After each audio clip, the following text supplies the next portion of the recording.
jump to Cassandra over here, because, you know, she's one of the big ones over here. Speaking of the whole Mother Gothel being people finding out, like, that must have been really frustrating. People come up to you and be like, come on, man, don't lie to me. Is she related to Mother Gothel? She looks exactly like her. You're just like, no, I don't know what you're talking about, man. Maybe, but... I didn't get a lot of those questions directly. Really?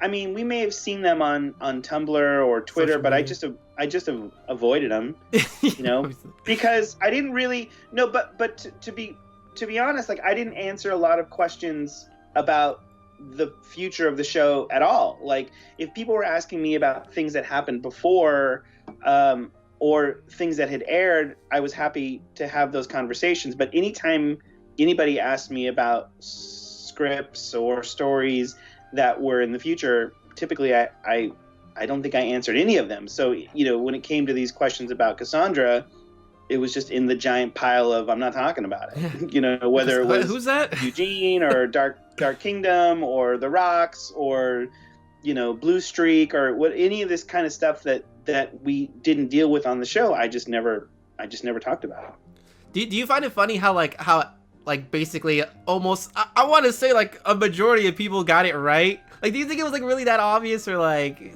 would you like, when you had our design, did you like think that, like, people were gonna get it, like, real quick? Because it's funny, because it's like one of those things where it's like, you know what, it's too obvious, there's no way she's gonna be Mother Gothel, and then you just I'm Mother Gothel's my mom. You kind of you gotta remember that we're developing this in a vacuum. Like, we were developing and coming up with her design and all this kind of stuff before anybody knew that there was a show. Right. So, like, we weren't basing any story or almost anything based on fan reaction, because we were already a year and a half ahead of everybody. So you already had it all planned out.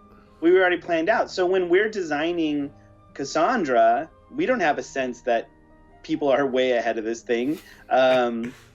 No, it's really funny because we would sit around the computer and look at the design and be like, is it too close? Like, are her eyes too close? Like, we definitely wanted to give her enough differences from Rapunzel, just in terms of, like, facial shape and hair color and eye color, like, so that she didn't live in, like, the Rapunzel space visually. Right. But of course we knew that she was going to be Gothel's daughter, so there was certainly an amount of that knowledge that kind of creeped into her design, but it really was an assignment of how can we do the opposite of Rapunzel. So opposite, you know, if you look at Rapunzel's face, she's more of like an almond, like her facial shape, and then Cassandra's more like a guitar pick, you know, it's kind of like a squattier. It's just we're trying to find differences shape language wise, so that when the two of them are on screen together, they're not kind of taking up the same visual language space. I know that's kind of deep, but that's what we're thinking of. And then if you even think about, like, her voice, you know, Eden Espinosa, as magical and as perfect of a choice as it was to cast her, a big part of finding Eden was finding somebody that didn't sound like Mandy, because you know, a lot of the people that we auditioned for Cassandra, they sounded too much like Mandy, and we knew that visually or audibly, when we're seeing the two of them on screen, we wanted to be able to differentiate the voices.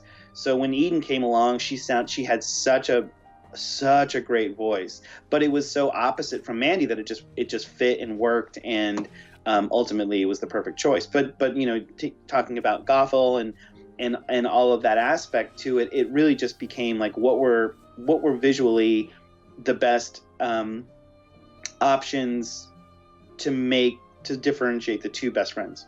Well, now that you say that, I'm looking back at it, you know, Rapunzel's definitely with more of the bright colors, smiling all the time. Cassandra, looking at her, yeah, she kind of just had, what is it, like basic grayish, brownish color, the black gloves. Yeah, okay, now I'm really looking into it. But even if you, but like, hasn't really been brought up, but even if you think about her Lady in Waiting dress was blue.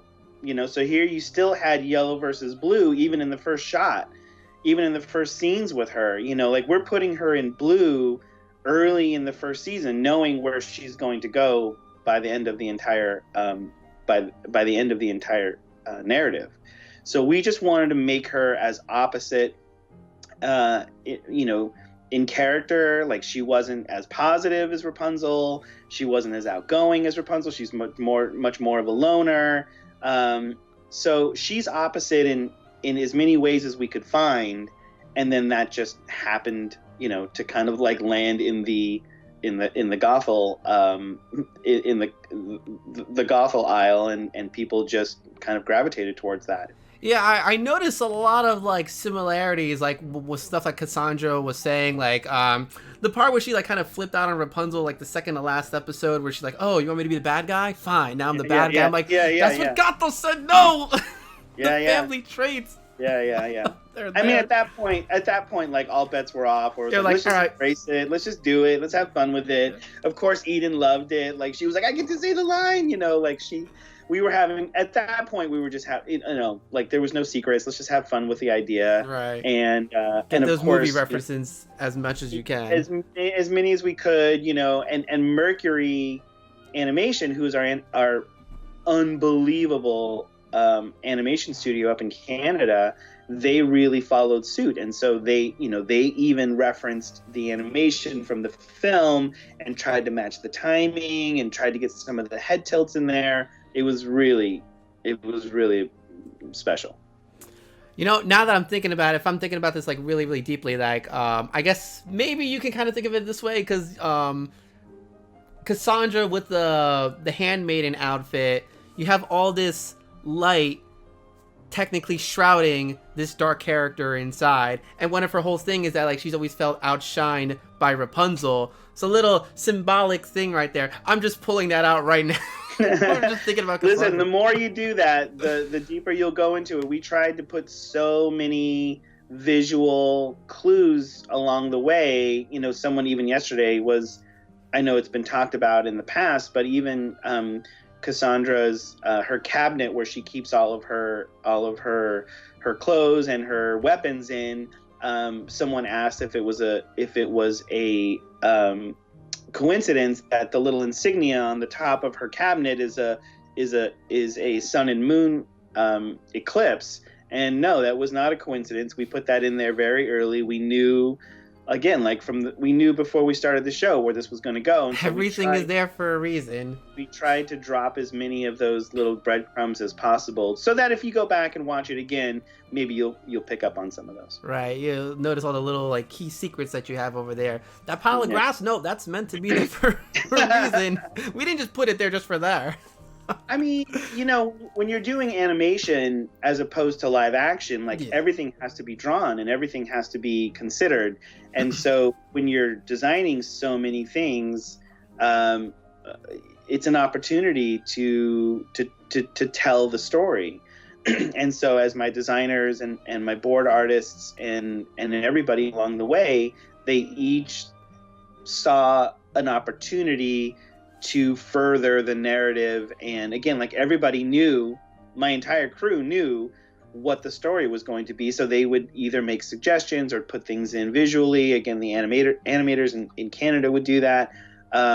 It just started to make the job more fun, I think. So yeah, definitely there are things to look for that maybe sometimes I don't even see, that sometimes the animators did, that I didn't even catch it until it aired, you know.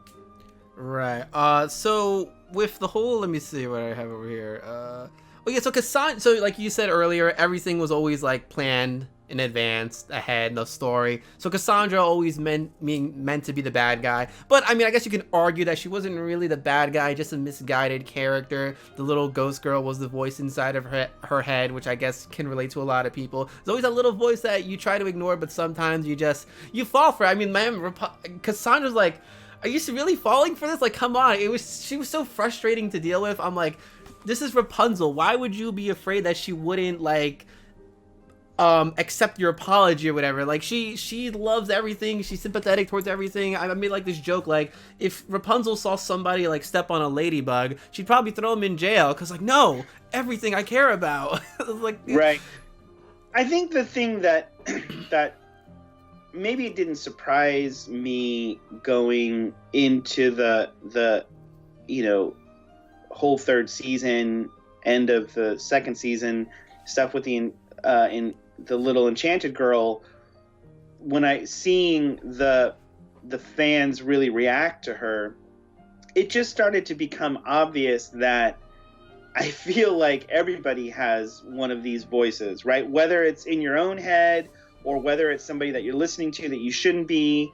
Like I started, and I think I made a Twitter post about this, that I felt like the more angry people were about the little enchanted girl, the higher the odds were that they had somebody that in their lives that they probably shouldn't be listening to. Does that make sense? You know what I mean? Like, it's more frustrating when you see it in your own life, especially somebody that you love. So many people loved Cassandra, like I do, and seeing somebody that you love go through something that is so true and is kind of frustrating, right? Yeah. That's kind of what made that situation so frustrating, is because I feel like we all deal with that. I know I do. I deal with doubt and self insecurities and wondering if people are going to watch the show or relate to it, or there's all these things that you put in your head, and you're like, well, is that something I should be thinking? Is that something I should be doing? Is that something I should be listening to? And we all deal with that. And here's Cassandra. We're watching it as a narrative play out in real time, and we're frustrated with her. But the reason that we're frustrated with her is that we do the same things in our own lives. Does that make sense? That does make sense. I didn't think about it. Like, I know, like, it kind of definitely related. Like, I'm sure, like, some people had that, but you definitely put it a lot more into perspective now with that. Now I'm, like, going to start paying attention to, like, when people start telling me to do things. Put that away. What did you just say? No, it's true. Yeah, no, definitely. That's the thing I like about Disney. There's so many things in there that, like, if you really look at it, you can see, like, those aspects are happening in your everyday average life. People deal with it all the time. That's just one of the great things I love about, like, Disney and shows like this. Like, it's relatable. There's a lot of things. I'm sure a lot of people can relate to, like, situations Cassandra's been through. I mean, I don't really blame her. That backstory too. It's like she's not Rapunzel. She's not as open as everyone else is. Some people they need a little help. They need a hug. They really need a hug. And that's all Cassandra needed, was a little hug. Every time I saw her, I'm like, just take the hug, Cassandra. Come on, take the hug. Yeah, that's all you need. Let me see over here. So her journey, like, at the end, like, her destiny, a lot of people had predictions as to what was going to happen with her. Is she going to die? Is she going to make the sacrifice play? I've had my own little crazy theories too. Like, when I saw the portal thing, I was like, okay, you know what? Cassandра's going to get trapped in the portal with Zontiri, and then at the end, at like the very last end credits scene, we'll see like Cassandra manage to escape and be like, oh, she lived and happy-go-lucky. That was one of my theories that I had over here. But I guess like you said, you planned it all out. So her ending was always meant to go on a journey. Then I'm assuming, right? Yeah. I guess she's gonna save any ideas of what could possibly happen to her. If anything, I feel like she'd be like a Robin Hood type of thing. She's just gonna go to town, save people, go to, I don't know, find mystery dungeons or something. We need that Cassandra spin-off is what I'm saying. I think when I originally pitched this to the executives, I always said that she rides off into spin-off-utopia, like to the land of spin-off of creatures. So of course I have ideas. One of the big questions that Roy Conley, who was the producer of the original movie, and we pitched to the producer and the directors and some of the creators of the original film this whole big arc, and they of course loved it. But one of his big questions when we did this entire thing, I pitched him the entire like hour and a half pitch. It was a whole big thing, and right. And they clapped and everything, like, that's great. And he just raised his hands and he's like, who's Cassandra's father? And I was like, oh, Roy. Yeah, wait a minute. He's like, I said you're gonna have to tune into the spinoff because I'm not gonna tell you. No, you should have been like, have you been paying attention? It's the captain of the Royal Guards. And I've said this in other interviews, but really my answer is, I mean, I may certainly have ideas for that, but really the answer to that question is, how is it important to Cassandra, right? So when we're telling this story in Tangled the series, every question that we answer is in service of Rapunzel. So all these questions that people have are questions that maybe we brought up in the writer's room, and my you can ask any writer that was on the show or anybody, is like, how is this important to Rapunzel? How does this plot point or this thing service Rapunzel? And everything that we did, all of the surprises and the twists and the turns and the characters that we brought in and out, all serviced getting Rapunzel to the wedding, right? Because that was kind of what we were doing. So if the answer to Cassandra's question of who is her father didn't pertain to Rapunzel, it didn't matter to me at the time. Now, do I have opinions on that? Do I have stories for that? Absolutely, and I would love to be able to share those with everybody. But so far, my phone is not ringing from Disney, so I'm, right now, I'm in my brain. Get on Reddit, start sending it away. Yeah, do what you guys got to do. I'm here waiting. But my question, my statement is, once it becomes important to the narrative, then the answers become much more important and much more emotional and much more significant to how we want to pull the main character at that point, which will be, if ever, Cassandra. Then it becomes important to that story. Does that make sense? Yeah, no, I hear you. I'm trying to think of like a reason to be like, nah, we should know about the father. Yeah, I mean, well, it's not. Well, you know what? If Rapunzel found out that Cassandra would be like, you know what, I'm gonna see if my dad's still alive, then Rapunzel would join her on that journey immediately. She'd be like, well, we're gonna hop on that wagon and go find him. That sounds great. Oh, sure. Man, that's great. now you got that in my head, like, oh my god, wow, she probably. Well, the question is if he's still alive or not. That'd be. And then, you know what? I mean, if anything, I feel like for her it would just be. Well, I guess it depends on how the father is, because if the father is like someone that just like, doesn't really care as bad as Gothel, then that's probably just gonna hurt Cassandra even more. But if he turns out to be a really caring guy, then that could be nice for Cassandra. But I feel as though maybe that would kind of break her whole idea where like her family is Rapunzel, Corona, Captain of the Royal Guards, and everything like that. It's one of those like cliche Disney things where, oh, just because I don't actually have family, you guys, my friends, you're my family. You're all I ever need. Stuff like that. Now, you really got me thinking about this father thing now.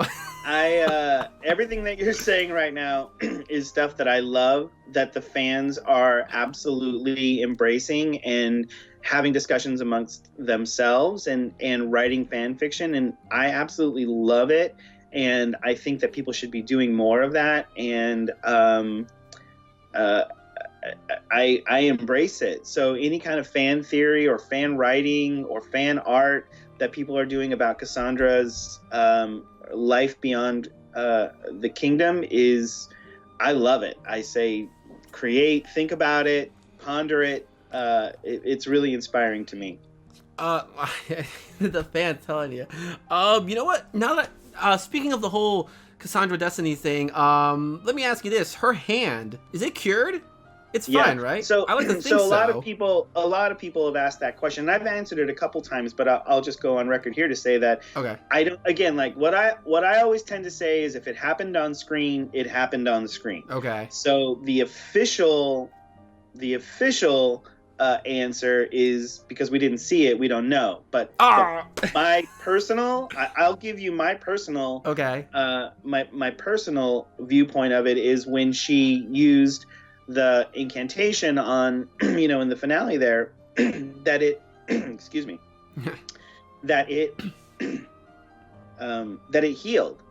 Okay. So that she was whole at the end there. And so the reason that she wears a different color gauntlet as she rides off is just to remind her of the events. It's a reminder of her best friend and the sacrifices that have happened in the past. And as a lot of the tokens are on her new costume, on her ranger costume, all become reminders of the things that she experienced. Varian, her lady in waiting, her headpiece, all the things on her costume become these memorabilia. The idea that we are the sum of our past, that we become not only physically, but she is a person because of all of these things that she has experienced in her life. And so, the gauntlet to me is just her reminding herself of the amazing adventures and friendships and family that she gained through the kingdom of Corona and the events surrounding Rapunzel. I don't think that it's still harmed. I think it's more of an emotional thing for her. You said it way better than I did right now. That's why you're the creative genius. Yeah, that was good. I like that. And I really give Ben Balistreri, who designed the Ranger costume, a lot of credit for that. We had a quick discussion about what does her costume look like going out into the world? Like, she can't go backwards, she has to go forward. She can't go back to her old outfit. Like, she's a new creature, like she's a new being, she's a new version of herself. And so what does that look like? And Ben just knocked it out of the park, and we had a lot of discussions about what are the things that are on her and what's important. But ultimately, he made a lot of those big decisions, and they were beautiful. Yeah, no, when I saw that outfit, I was like, what? Yo, look at her. She's dressed and ready to go. Her, obviously her going on her own journey. I've seen people, though, make some comments that, like, I don't know, I think Cassandra got off a little bit too easy. I'm like, well, technically she kind of died, so we brought her back. But, I mean, like, throwing her in jail and all that stuff, that would definitely not have helped. I mean, I know Varian was pretty crazy. Like, he kind of, like, he was going to kill, like, the family and everything. But he kind of redeemed himself. He did go to jail, this and that. But, I don't know. I never really liked the idea of Cassandra going to jail. I think that would have been really weird. You never thought of that, right? It was always her own journey. This isn't a court of law. This is a nice fairy tale it's a reflection of our emotional journeys in our lives, and the fact that Rapunzel forgave her for these things. Like, I mean, there's no judge. Like, there's no laws being. This is a TV show. Everybody, like, I get that there's some logical things that we have to work through here, but at the end of the day, it really kind of becomes the greater decision from a great and wise leader that I think Rapunzel will have become. And, her best friend going through this rather large change in her life and seeing the effects of that are much more important than any actual things that we have to, like, now code 45 page 32 section 2 says that. I mean, it's like, what is that? Like, what are we doing? Let's tell a compelling, heartfelt story, and of course, like, to me, that's always the most important thing. Except the Stabbington brothers; those guys are always going back in jail. You even had them in that group. You had them in that group shot, and they were still in jail. I was like, all right, they're here, but now you guys gotta go back. Hey, man, those guys are never gonna learn their lesson. Yeah, so maybe not even one day. Let's see. There, her hand, sacrifice, play, Rapunzel. Oh yeah. Let me see. I'm trying to think if there's any other Cassandra things out there. Oh yeah, a lot of people noticed, like, you were saying with her outfit, she did have, like, the Cassandronium thing that Varian made. Cassandrium, yeah. Yeah. Am I seeing a Cassandra and Varian ship possibly in the future?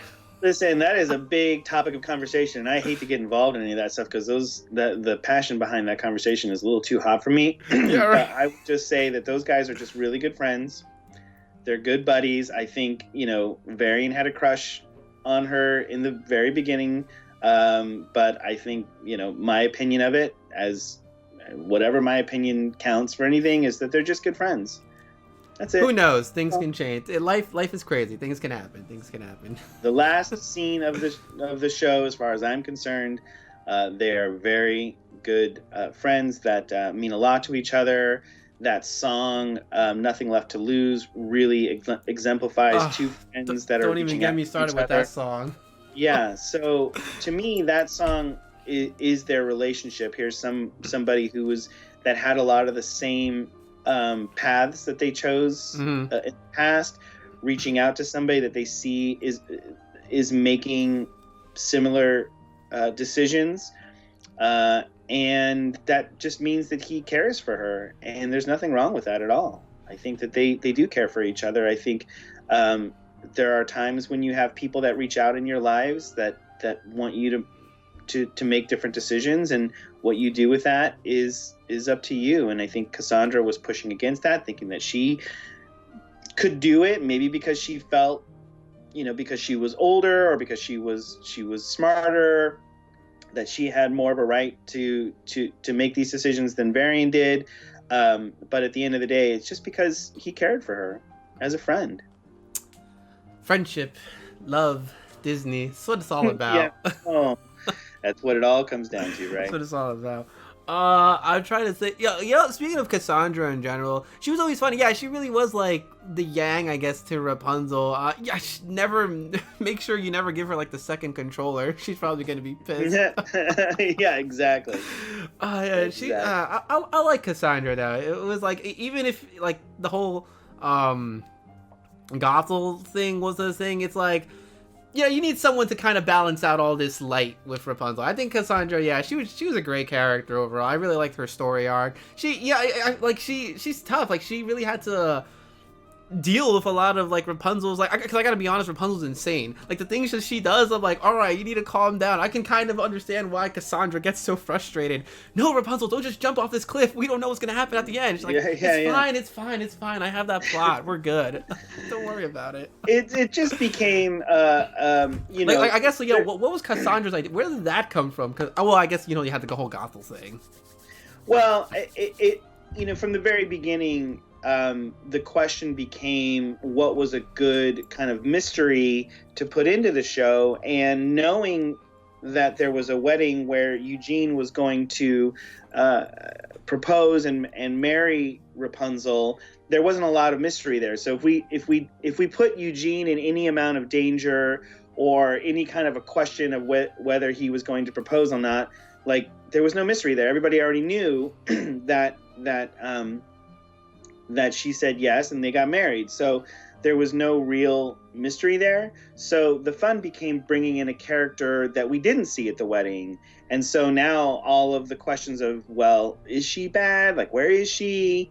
Then we could do anything we wanted with the character and the plot, because it wasn't already established. So, and then it just became like, what did Rapunzel need? And I just felt like this young, naive character from the film just needed somebody that was a little bit more street smart from her perspective, somebody around her that she could talk to about relationships, or her father, or life in the castle, and just Cass became that person. Yeah, you can't just sing your all your problems away, Rapunzel.